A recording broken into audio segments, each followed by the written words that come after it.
aí, a gente já parou para pensar em como é a rotina de quem trabalha todo santo dia debaixo de sol e chuva? Pois é. Aqui no Brasil, existe uma norma regulamentadora, a NR21, que cuida exatamente disso. Hoje a gente vai mergulhar nela para entender ponto por ponto quais são os direitos de quem trabalha a céu aberto. Vamos lá? A pergunta que guia a nossa conversa é essa. Parece simples, né? Mas a resposta impacta a vida de milhões de pessoas, seja na construção civil, no agronegócio, em vários setores. Afinal, o que a lei realmente exige para garantir a segurança e a dignidade de quem está lá, no batente, ao ar livre? É o que a gente vai descobrir juntos agora. Bom, o primeiro ponto-chave da NR21 é a proteção contra o que a gente chama de intempéries. Pensa nisso como um escudo, sabe? Um escudo obrigatório do trabalhador contra as forças da natureza. Seja um sol de rachar, uma chuva forte, um vento que não para, a lei é clara, ninguém pode ficar totalmente desprotegido. E aqui a coisa fica bem direta, preto no branco. O item 21.1 da norma não deixa nenhuma margem para dúvida. É obrigatória a existência de abrigos. E olha, não precisa ser nada super elaborado, não. Mesmo que sejam estruturas mais rústicas, elas precisam existir para proteger o pessoal do tempo.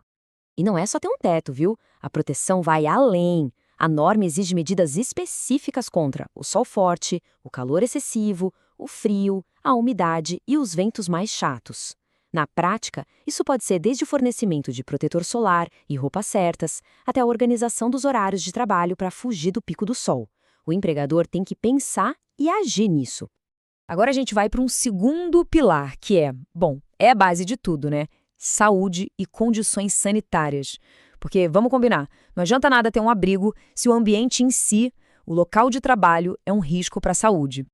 A NR21 aqui é bem específica. Primeiro, os locais de trabalho têm que ser mantidos limpos, organizados. Segundo, se a empresa oferece alojamento, esse lugar precisa ter condições sanitárias adequadas. E terceiro, um ponto muito importante, em lugares com risco maior, tipo áreas de pântano, é obrigatório ter medidas para prevenir doenças típicas da região, sempre de acordo com o que a saúde pública determina.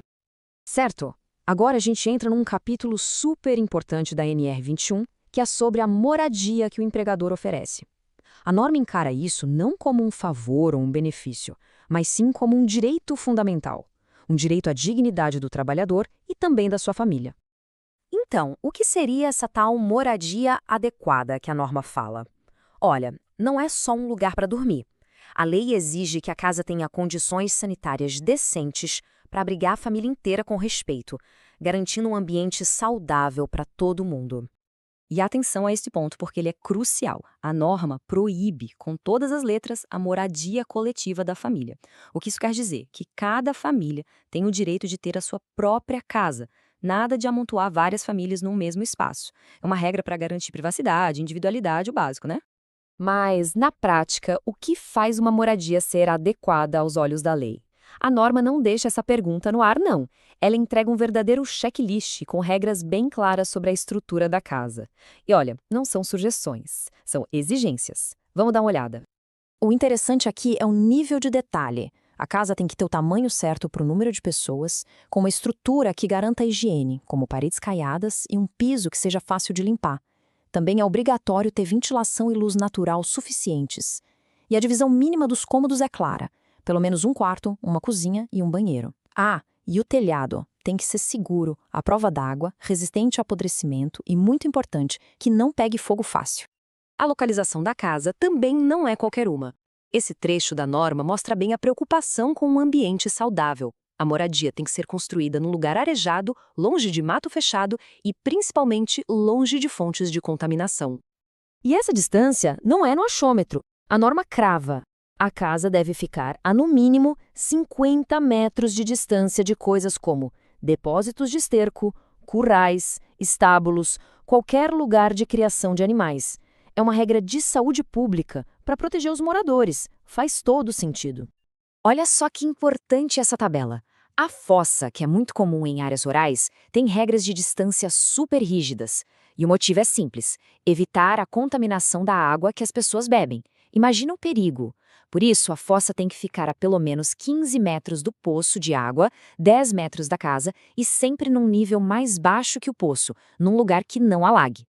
E para fechar esse checklist da moradia, a norma ainda traz mais alguns pontos essenciais. O poço de água precisa ser protegido fisicamente para evitar que qualquer sujeira caia lá dentro. As portas e janelas têm que fechar direito para garantir segurança. E o banheiro, além de ser limpo, tem que ser construído de um jeito que não vire um criadouro de insetos e outras pragas. Ufa! Depois de passar por tantos detalhes, desde o abrigo contra a chuva até o tipo de telhado da casa, a gente se pergunta, tá, mas qual é a grande mensagem da NR21? Vamos resumir o que é mais fundamental aqui. No fim das contas, a NR21 não é uma lista de sugestões. É uma obrigação. Ela garante direitos muito claros para quem trabalha a céu aberto. E esses direitos se apoiam em 3 pilares. Primeiro, proteção contra o clima. Segundo, um ambiente de trabalho e de vida que seja saudável. E terceiro, o direito a uma moradia digna, para si e para a família. E a gente encerra com essa reflexão. A norma existe, ela é detalhada, ela estabelece um padrão de dignidade. Mas a grande questão que fica no ar é, essa regra que está no papel, ela é a realidade em todo lugar? Isso nos faz pensar na importância da fiscalização e da conscientização para que esse direito se torne, de fato, a prática de todo dia.